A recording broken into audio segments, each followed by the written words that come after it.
Good morning. Welcome to Connection Valley Church on Zoom. We are so glad that you are here with us today. If this is your first time, we want to let you know that it is our mission to influence people to life-giving connections with Jesus, their family, and the community. And one of the ways that we do that is we just partner with organizations in our community that are already doing great work. And we come alongside and offer both financial support and volunteer support. And so the community partner that we have joined with this month is New Life Family Outreach. They provide counseling and resources for women who are experiencing unplanned pregnancies, loss of a pregnancy due to miscarriage and other issues. And they also provide help for women who are in abusive situations. So they provide a lot of resources for the women in our community, and we are grateful to be partnered with them. And when you invite your friends and they attend for the first time, we give an additional $10 donation in their honor to our community partner. And as I said, it's New Life Family Outreach this month, and we're really excited to be partnered with them. We have an opportunity for those of you who are local to volunteer with one of our other partners that we've worked with a good bit, and that's Family Room in Greensboro. They are a foster care organization helping supply resources for families who are fostering kids. And we are going to help them on Thursday morning from 8:30 to probably around 11:30 Eastern Standard Time to swap out their summer items for their fall items, which I can't believe it's even time to be thinking about that, but that's the time that it is. So we're going to be helping them make that transition on Thursday. So if you want to come on out, you can shoot us an email to let us know that you plan to come. You can email us at info@connectionvalleychurch.com and just let us know you're coming. Then we'll know to expect you and to look for you and all of that. But we're excited to be able to help them in a very tangible way on Thursday this week. Tonight, we have CV students here in our family ministry suite from 5 to 7. So also very excited about that. And next week, we have baptism celebration. So if you know someone who would like to express their decision to follow Jesus, that is coming up next Sunday, and we'll get to experience that together as we watch later on. So all good things. We are in week 3 of our Friends series today. And one thing I did forget was apparently today is National Tell an Old Joke Day. So, I figured I would share a joke with you guys. I shared it earlier this morning. I'm not sure it's an old one, but it is more like a dad joke, and those are my favorite jokes. So here it goes. Why aren't koalas actually bears? And the answer is because they don't meet the qualifications. So just to get you laughing this morning before we get started, that's one of my favorites. And now qualifications is a very hard word for me to say. So glad you are here with us. Jim is going to be leading us. He's got a special song that really ties to the series that we're doing. And then we're going to sing the one that we have been singing all series long. And we just invite you to sing along as you feel led to join in. So Jim, I'm going to hand that over to you.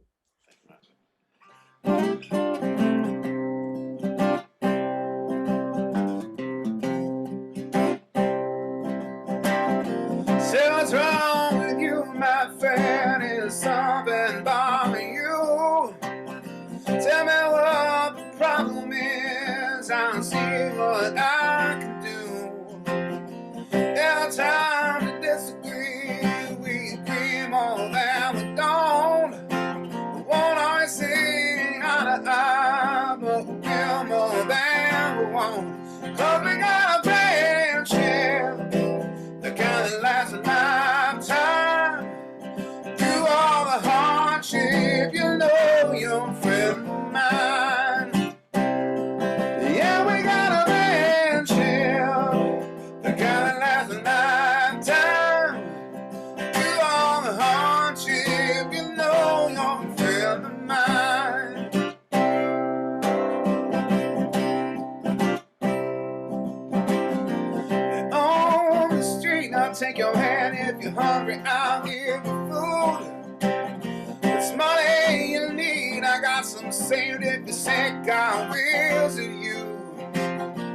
been where you are right now. You saw me through it all. I lean on you, you can lean on me. I'll never let you fall.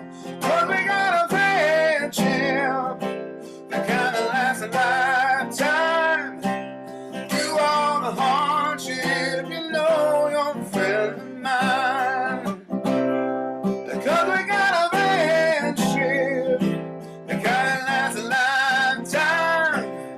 Through all the hardship, you know you're a friend of mine.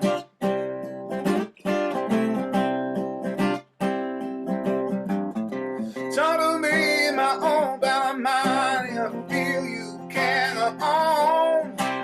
Don't you swear it ain't over yet. The bond we share is strong. Now your welfare is my concern. You ain't less than you think. I'll carry you through the circumstance. Say if I let you sing. 'Cause we got a friendship that kind of lasts a lifetime. Through all the hardship, you know you're a friend of mine. Yeah, we got a friendship that kind of lasts a lifetime. Through all the hardship, you know you're a friend of mine. Yeah, we got a friendship that kind of lasts a lifetime. Through all the hardship, you know you're a friend of mine.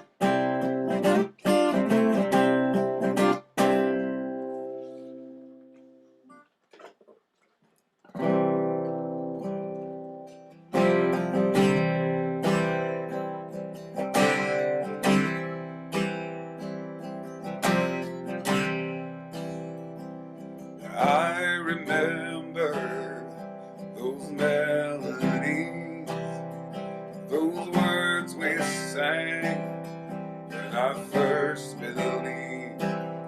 Songs of redemption, stories of hope, heaven awakened inside my soul. And I sing in Christ alone, my solid ground. Amazing grace, oh how sweet the sound. On that rugged cross, Jesus paid it all because he lives. This is my song. Peace like the river, love so divine. The words kept singing through the darkest night. Sweet hymns of freedom, anthems of praise, remind my heart to trust his name. In Christ alone, my solid ground. Amazing grace, oh how sweet the sound. On that rugged cross, Jesus paid it all because he lives. This is my song, this is my story, this is my song, praising my Savior all the day long. Blessed assurance, glory divine. Hallelujah, Jesus is mine. This is my story, this is my song, praising my Savior all the day long. Blessed assurance, glory divine. Hallelujah, Jesus is mine. I'm singing Christ alone, my solid ground. Amazing grace,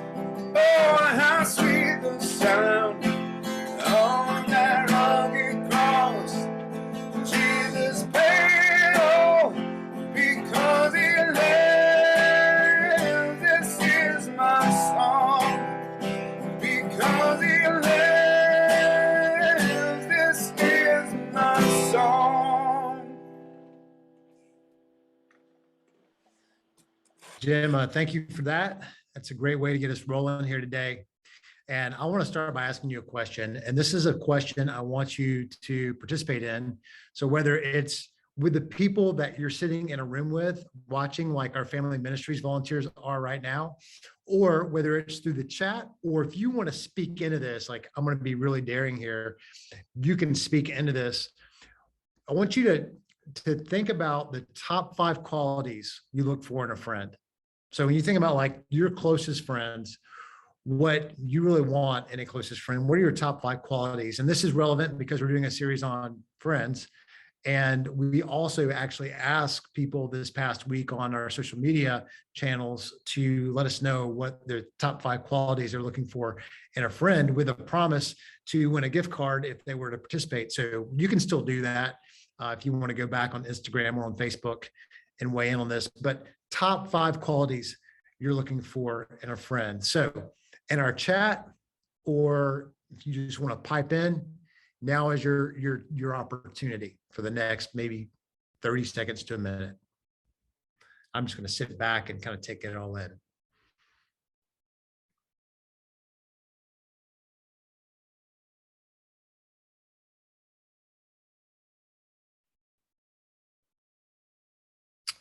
Trust. That's a good one, Diane. Considerate. Okay, so Brooke Marston weighs in with a considerate. I can definitely see that being the case. I'll say trustworthy and honest were 2 of the ones that were mentioned at our in-person service. Brooke said dependable. Yeah, I think dependable is fantastic. That fits in well with where we'll end up going today. Similar values and beliefs. Okay, certainly that's going to be important for the people you're closest with, usually is the case.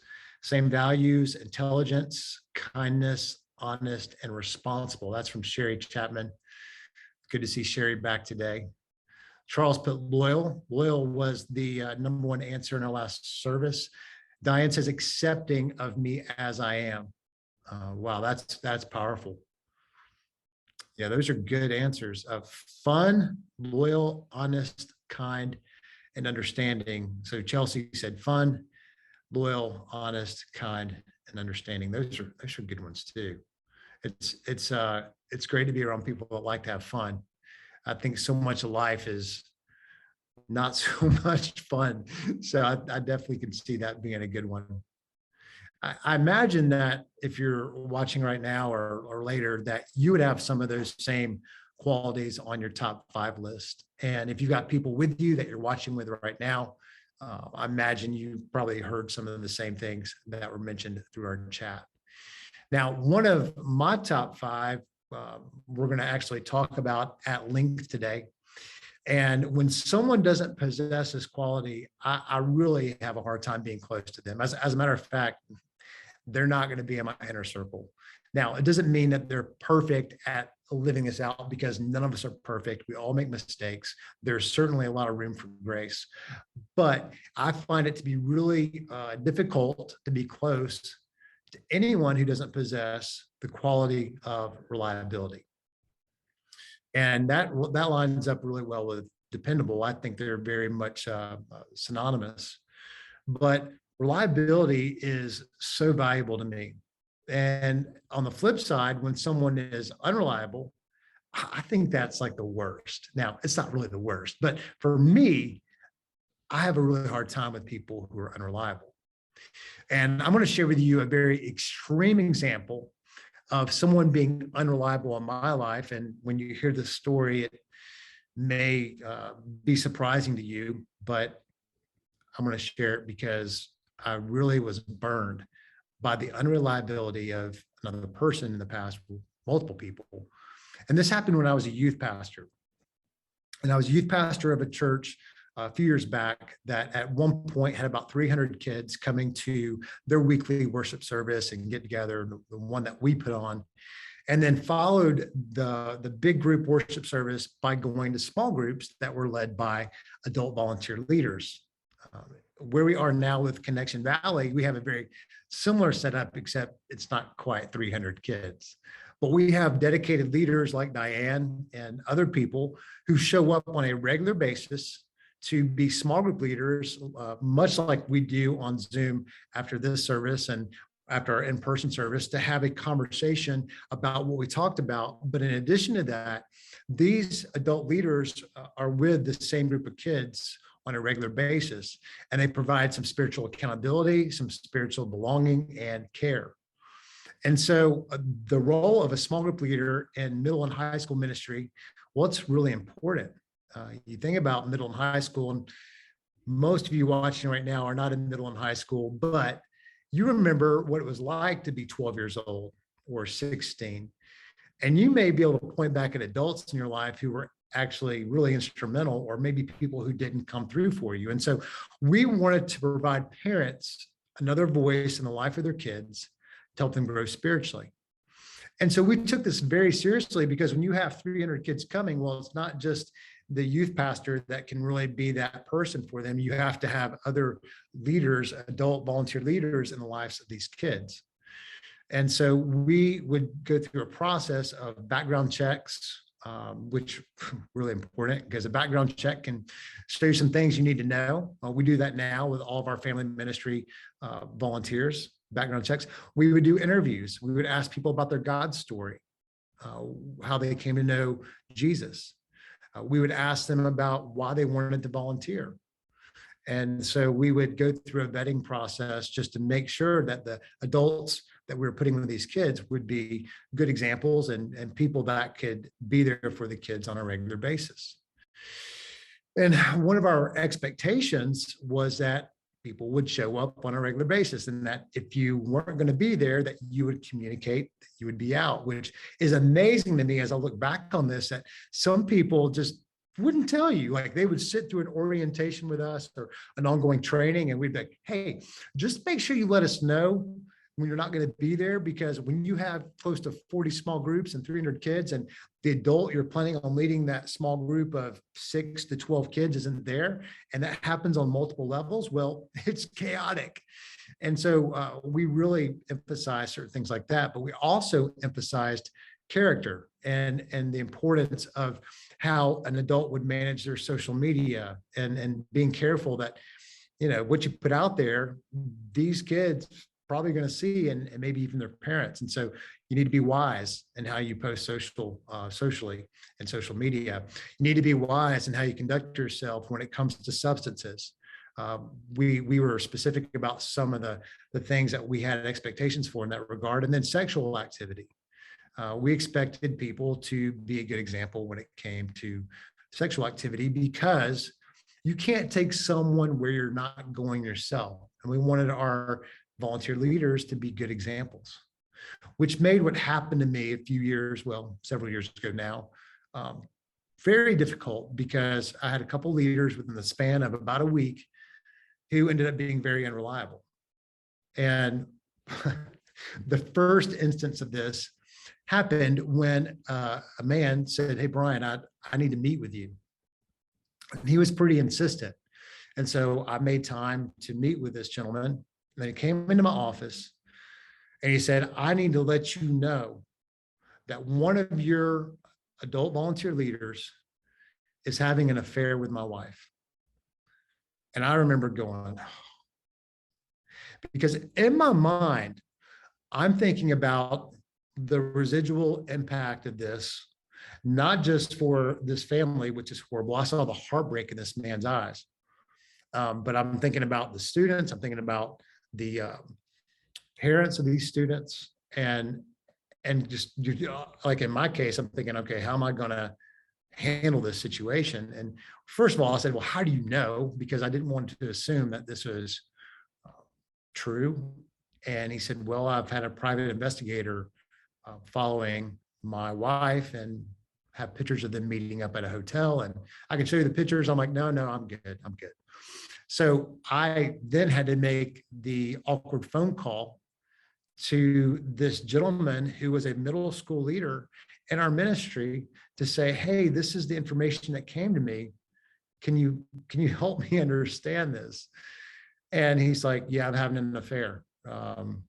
And I wish it was as simple as, I'm sorry, but it's just not that simple. And the guy even was a little bit defiant about it, which made it even harder, because then I had to communicate with him that you can't be a small group leader and be living this example in front of these kids. And ultimately they're going to find out about it. And it made it doubly more difficult because he had kids that were in the ministry and he was very popular. And so like just the residual of that unreliability, it left a mark because I'd counted on him. Those kids had counted on him. Those parents had counted on him. And at the end of the day, it was my responsibility to make sure that things were what they needed to be. And so I had to make some hard phone calls. And at the same time, I couldn't just say what had happened. I had to be kind of, I don't know what the word I'm even looking for is. I just had to be wise about how I communicated. And it was terrible. And almost within the same week, I have another husband who calls me up and says, hey, you need to know that my wife, one of your youth leaders, yeah, she's sleeping with a guy who's like 20 years younger. And I thought you would want to know. And I'm thinking, are you serious? And so I had to go through a similar process. And what we saw happen in the lives of those kids, they didn't specifically know what had happened and why those adults weren't leading them anymore, is we saw them not be as connected to the ministry. We saw them not be as connected to each other because there had been an unreliable adult in their life that we'd put trust in that hadn't followed through on what they said they would do. And I bring this up with you because, well, we all know what it's like when we put trust in a person who ends up being unreliable. It's terrible. The writer of Proverbs, or most of the Proverbs, is a guy named King Solomon, and he wrote about wisdom. And he wrote some specific words about what happens when we have unreliable people in our lives. And in Proverbs 25:19, he wrote this, that putting confidence in an unreliable person in times of trouble is like chewing with a broken tooth or walking on a lame foot. Now, have you ever had teeth problems? Maybe you've had a broken tooth. You've had sensitivity, and with every bite, with every chew you make, it hurts. I don't know if you've been there before, but more than likely you will be at some point in time. And if you ever talk to somebody who has had teeth problems and had heightened sensitivity or a broken tooth, when you chew, you know every time what's happening inside your mouth. Pain, pain, pain, pain. And when you put your trust in an unreliable person, it's like chewing with a broken tooth or walking with a lame foot. It's like walking with a limp, and you feel the pain of the sprained ankle or the cracked bone in your foot with every step you take. That's what it's like to put your trust in an unreliable person. He also went on to write this when it comes to friendship in Proverbs 18:24. He writes, one who has unreliable friends soon comes to ruin, but there is a friend who sticks closer than a brother. And when I evaluate my past experience, my present experience, and where I want to go in the future, I'll tell you, having reliable people in my life is non-negotiable. And I've learned that a person's level of reliability will be reflected in the friends who influence them the most. Whether those people are reliable or unreliable, it will affect them and it will affect you. And so I was thinking about you guys and kind of this whole idea of reliability and unreliability and how maybe you've been burned before. And I imagine if we were to have a conversation about it right now, you could tell me times where people have been unreliable in your life and it has caused you great harm. And what I've also observed, what I've also experienced is that an unreliable person's irresponsibility will become a reliable person's responsibility. I want to say that again. An unreliable person's irresponsibility will become a reliable person's responsibility. You've experienced this on lesser scales at work, right? Someone who's unreliable at work, eventually someone who is reliable is going to have to pick up the slack. You've experienced maybe something like this in your own household, where maybe someone doesn't pick up after themselves and they're unreliable in that regard. Even though you said, hey, I need you to pick this up after you get done using. I need you to put your dishes in the sink. This is not a self-cleaning kitchen. And no matter how many times you say it, the person that you've had this conversation with tries to treat your kitchen like it's self-cleaning, like they just think it's magically going to happen and then it falls upon you. And some of you are like, I don't have anybody living with me, and so I don't have to worry about that. And I'm like, well, lucky you. No, not really. But I'll say this: we've experienced an unreliable person's irresponsibility becoming our responsibility, or becoming a reliable person's responsibility. And so when these youth volunteers didn't follow through on what they said they would do, well, obviously, I was left holding the bag along with a bunch of other people. And when I thought about reliability, the way I've chosen to define it is reliability is the quality of being consistent in keeping your commitments. Now, I want to say that again. Reliability is the quality of being consistent in keeping your commitments. Now, I'm sure we could come up with some other ways to describe that, but one of the other ways I guess I'll say it is, it's doing what you say you're going to do. I love people that do what they're going to say they're going to do. And it's just like when we go out to eat and someone says, oh, it's going to be 20 minutes and it ends up being 40. I hate that. I would rather you tell me it's going to be 40 and then it takes 20, or you tell me it's going to be 40 and it takes 40.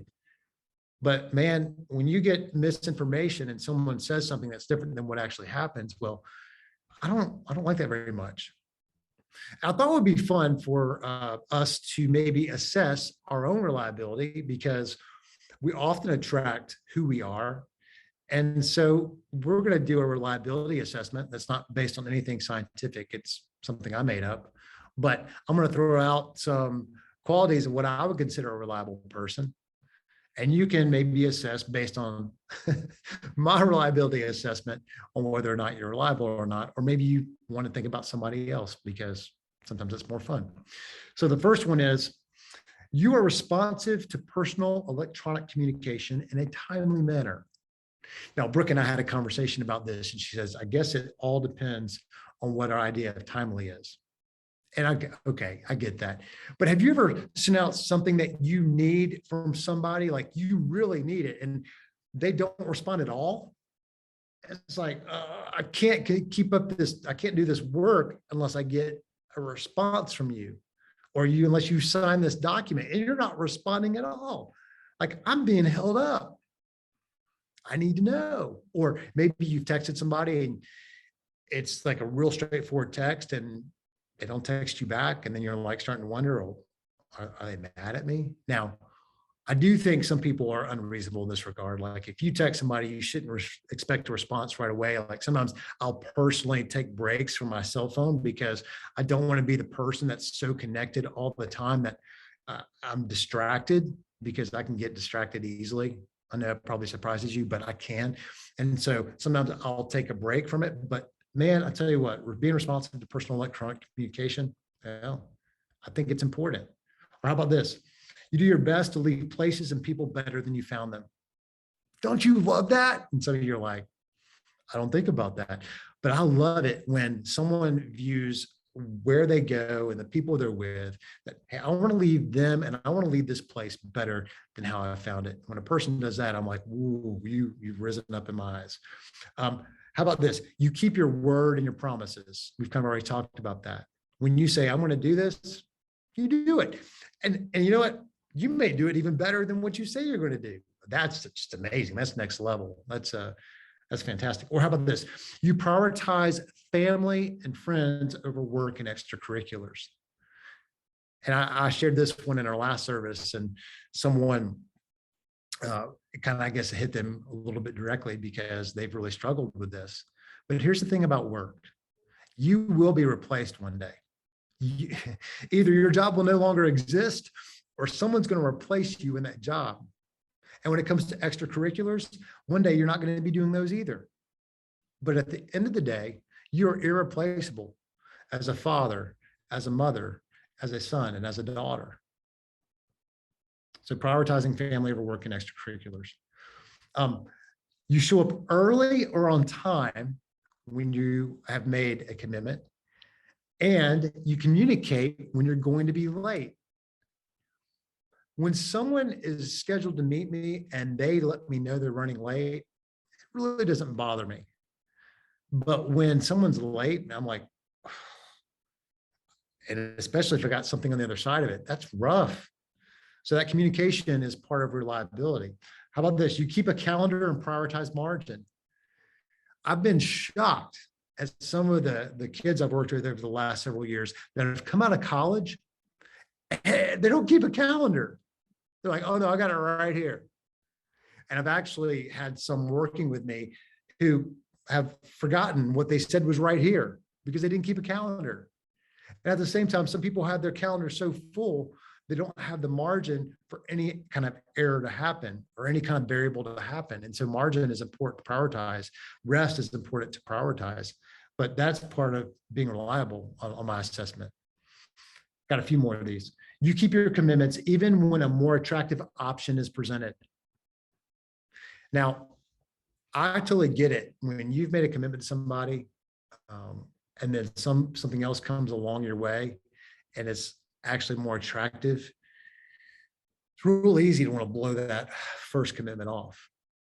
But when you've made it, the reliable thing to do is to go back to that first commitment if you think it's one of those things that it's worth doing. And I don't think this is a hard, fast rule, but go back to that person and at least ask to be freed from that commitment before you take on the other one, because you made that commitment to that person. Now, not everyone sees it that way, but I'm going to tell you, from our reliability assessment, if you make a commitment to me, I would love the respect if you're going to break that commitment to say, hey, I've got another opportunity came along. Do you mind if we reschedule? Or that shows a lot of value, and that shows reliability in my book.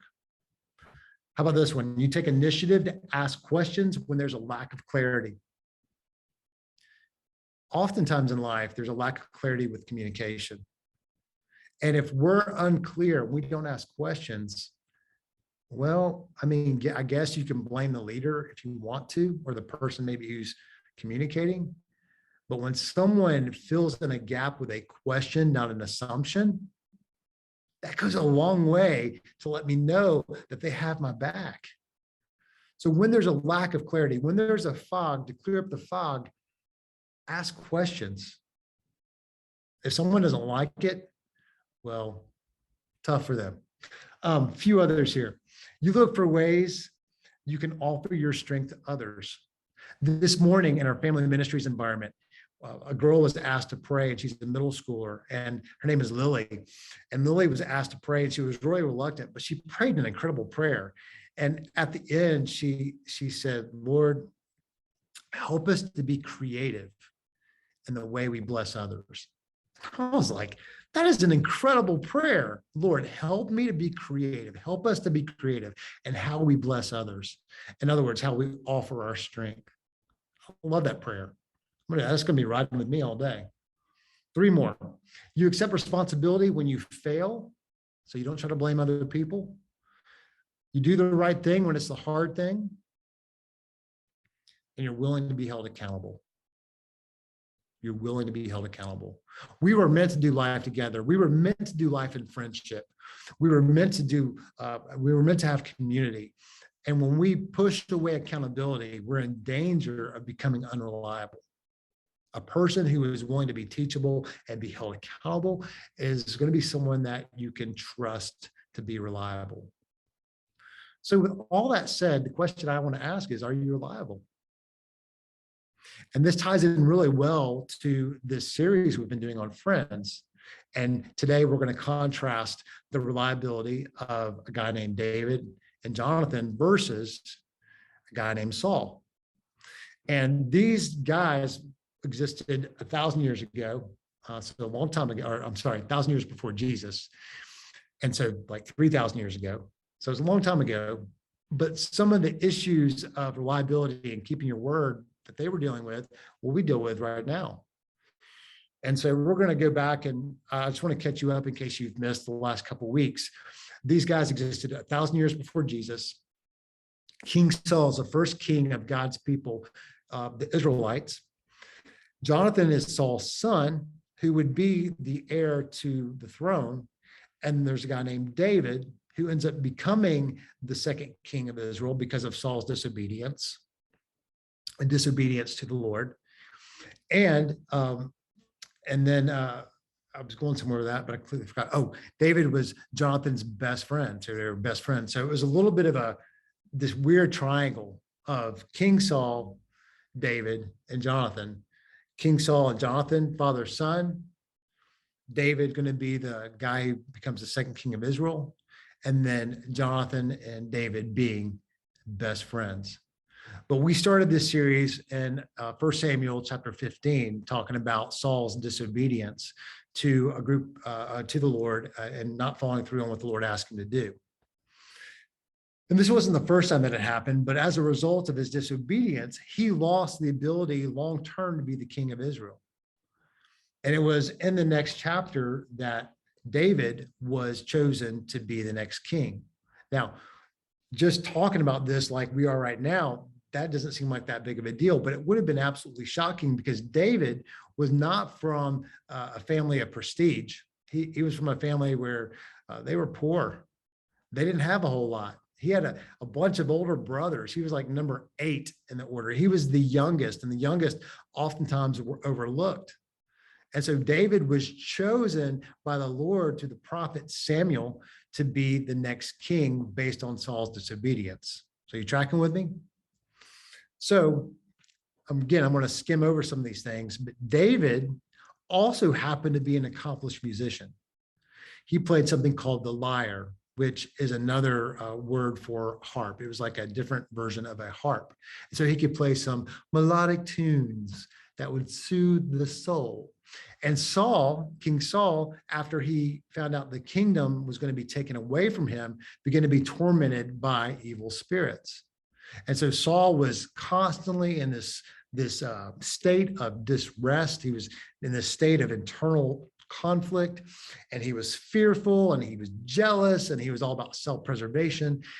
And so people were trying to help Saul because they didn't fully understand everything that was happening. And they said, we know a musician who plays the lyre, who's very talented and can maybe bring some calm to your internal chaos. And so David, after he's anointed king, unbeknownst to Saul, is brought into Saul's place, his house, his palace.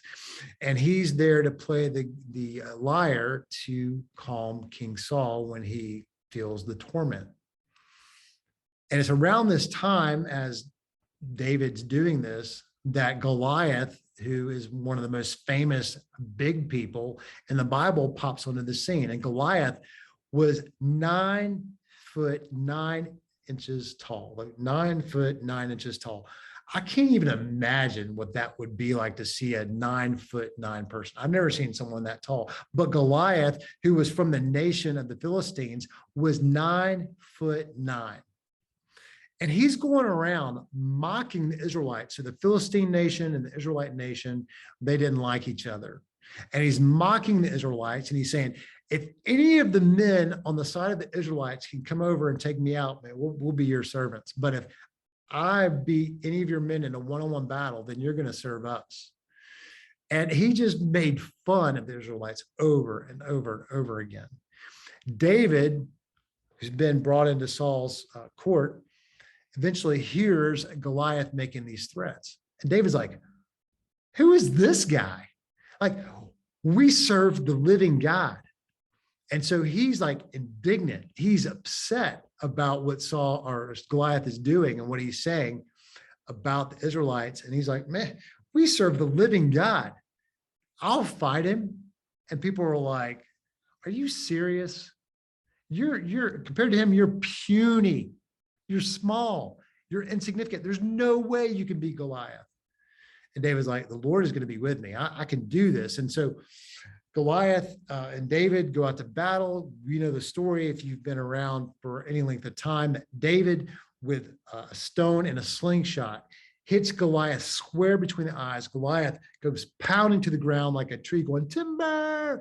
And David ends up cutting off his head, and they rout the Philistines in the subsequent battle that takes place. Now, what does this do for David? Well, it changes his status. It's not very long after that that David becomes a commander of armies for the nation of Israel and leads his men on several successful campaigns. So much so that the women are singing songs about David that are better than the songs they're singing about Saul. And so Saul, and his fear and his jealousy and his desire to preserve his role, he gets like unhinged.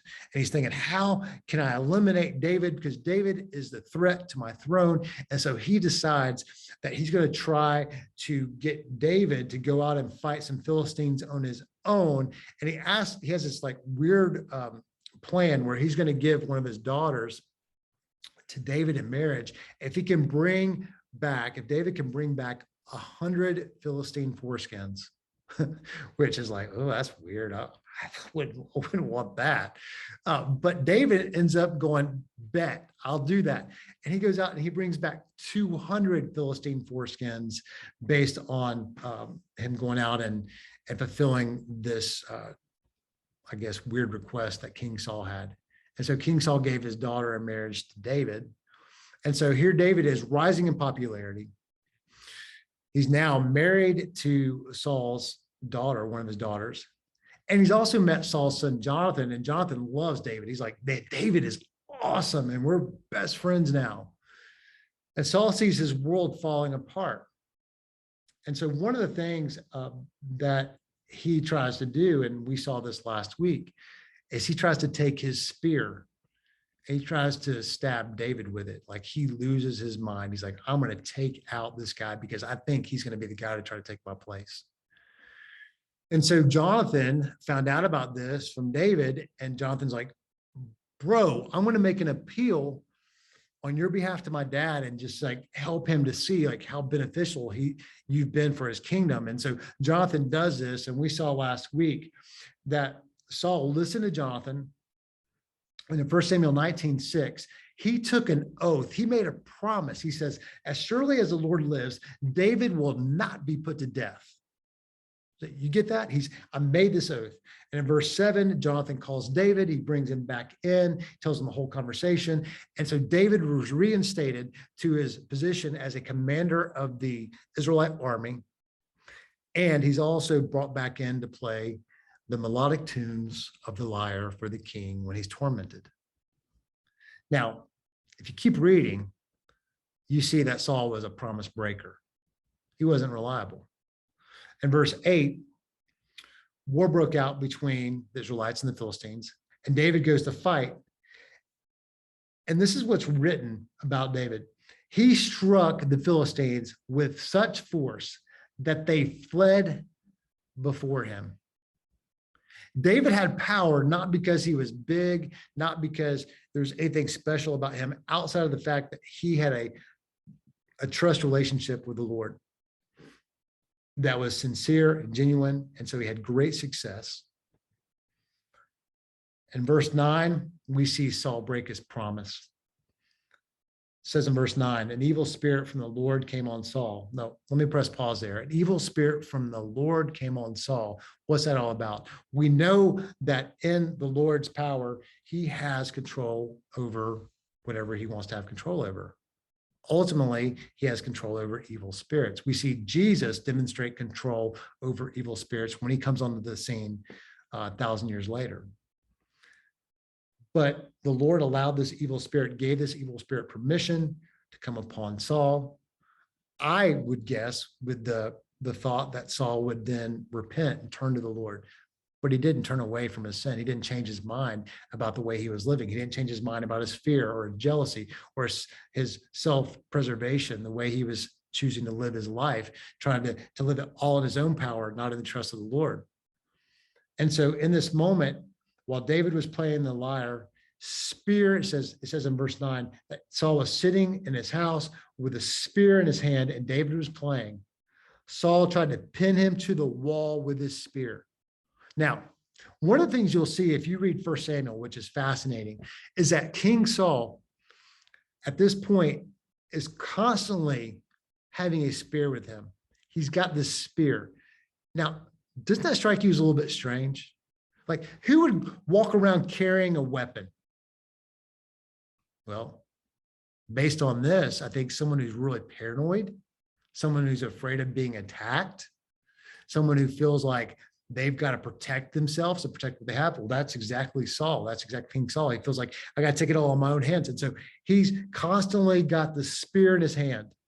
And he tries to pin David against the wall, which implies great force, because if we continue to read, it says, David eluded him as Saul drove the spear into the wall. He goes at David with such force that the spear penetrates the wall. Oh my gosh, that's a bunch of rage. And again, fear and jealousy that's coming from King Saul toward David after he just said, I'm not going to try to kill him. Now he's trying to kill him. Unreliable. And so what happens from all this, from Saul getting so focused on David, is that David runs, gets away. He goes back to his house. And remember, David is married to Saul's daughter. Her name is pronounced Michal. Now, it looks like Michael, but it's pronounced Michal. It kind of sounds like a grandma name, right? Michal. But Michal helps David escape, which, I mean, you think about this from Saul's perspective. His son is best friends with David. David is married to Saul's daughter, and then his daughter helps David escape.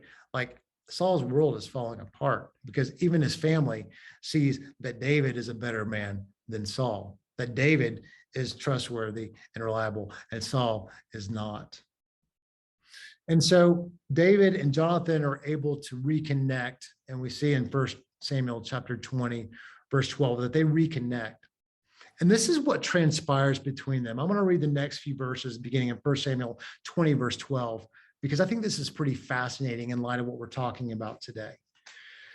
Jonathan says to David, I swear by the Lord, the God of Israel, that I will surely sound out my father by this time, the day after tomorrow. And if he is favorably disposed toward you, will I not send you word and let you know? But if my father intends to harm you, may the Lord deal with Jonathan. He's talking about himself.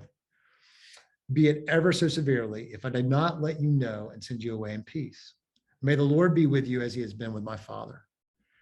But show me, Jonathan, unfailing kindness like the Lord's kindness as long as I live, so that I may not be killed.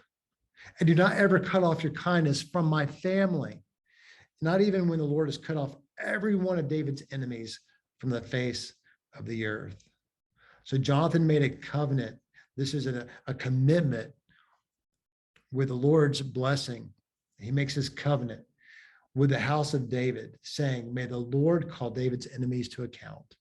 And Jonathan had David reaffirm his oath out of love for him, because he loved him as he loved himself. And this is significant because they make a promise to each other, basically to be there for each other. And not just that, but to also take care of each other's families, specifically David for Jonathan's family and his descendants. And this plays out in a way that's beautiful. I'll say that we see quite a contrast here from what King Saul did when he made an oath versus what happened when David, who ended up becoming the king, made an oath with Jonathan. King Saul was a promise breaker. Jonathan and David were promise keepers. They reaffirmed their oath in 1 Samuel 20:42, where Jonathan said to David, go in peace, for we have sworn friendship with each other in the name of the Lord, saying, the Lord is witness between you and me, and between your descendants and my descendants forever. This is huge. I want you to get that. The Lord is a witness between you and me, and between your descendants and my descendants forever. Then David left, and Jonathan went back to town.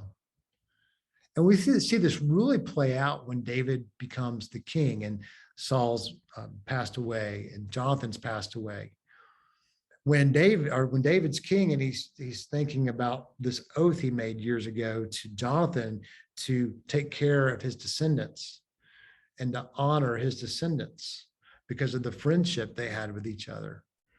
And we see David go and look to see, okay, does Jonathan have any descendants, which are the descendants of King Saul? And he finds that Jonathan has a son who's still living and he's got a great name. His name is Mephibosheth. Now, can anybody spell Mephibosheth? Because if you can, you have unique skills. But Mephibosheth was the son of Jonathan. And the thing about Mephibosheth is he couldn't walk. Like, he was physically challenged to the point where he was unable to walk. And in that culture, if someone had that kind of ailment, they would be looked at as being the victim, not really a victim, but being cursed by God because of either their sin or maybe the sins of their fathers or grandfathers or their ancestors. And so this would have been seen as, Mephibosheth would have been seen as cursed by God, and he probably would have been avoided. He would have been mistreated. And at this point, basically, he doesn't really have a whole lot of anything. And so David finds him. And this is what David does. And I'm going to pick this up in 2 Samuel chapter 9, verse 6. When Mephibosheth, son of Jonathan, the son of Saul, came to David, he bowed down to pay him honor. David said, Mephibosheth. And Mephibosheth said, at your service. David said, don't be afraid, for I will surely show you kindness for the sake of your father Jonathan. Get this. Listen to what he says he's going to do. I will restore to you all the land that belonged to your grandfather Saul, which would have been astronomical. I mean, Mephibosheth has fallen on hard times, and David is saying, I'm going to restore all the land to you that you had. So what was in your family is going to be given back to you. But then he takes it to another level. He says, and you will always eat at my table. Now, I want you to hear the significance of that, because who do you invite to eat at your dinner table? It's people you're close to. You don't generally just invite anyone to have dinner with you at your table in your house. But David, in this moment, honoring the oath he made to Jonathan years before, not only restores to Mephibosheth what he's lost, but then gives him a place at the table, saying, you belong. You're like family. This is significant. And again, it shows this tremendous contrast between King Saul, the promise breaker, and King David, the promise keeper. Mephibosheth, I don't think he even hears what David says. I think he's in shock. And it says in verse 8 that he bowed down and said, what is your servant that you should notice a dead dog like me? See, Mephibosheth didn't see his value, but David did. And he not only restored him, but he gave him a place in the family. And I think this is such a beautiful story because it gives us a picture of what God does for us through Jesus, that in our sin, that essentially cripples us, that holds us back from being everything we were created to be. In our sin, it separates us from God. There is a gap that we cannot bridge that gap ourselves, but that's why Jesus came, to restore to us who God made us to be, and ultimately give us that place in heaven and a place at the table. And that's beautiful. And as you think about your friendships, are you reliable? And are your friends reliable? If not, what maybe needs to change? Who in your life is reliable, or who is someone you want to pull closer? And maybe who is someone you need to move from that circle of intimacy or the circle of influence to your circle of concern?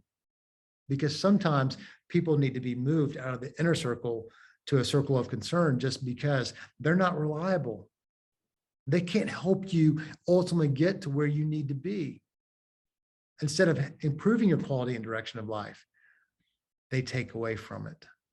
So what needs to happen for you to be reliable? What adjustments do you need to make? And then who do you need to pull closer to help you make those adjustments? And what could happen if you did? As you think about that, I want to pray for us. And then we'll come back and talk about what's next. Heavenly Father, we thank you for today. And we thank you for friendship. And I know that for some of us, this message is tough because We have some very close people to us that are unreliable, maybe haven't been there for us in the past. And I pray you'd give us wisdom on how to manage that, that you would help us together to make choices that honor you and that help us to go where you want us to go. We thank you for examples that we can look at from 3,000 years ago that help us to see the value of being reliable and keeping your word and keeping your promises. So I look forward to what you're going to continue to show us as how we apply this into our lives. And I want to pray for our small groups, that the conversation today would take people to another place. We thank you for Jesus. We thank you for having a place at the table because of him. And it's in his name I pray. Amen.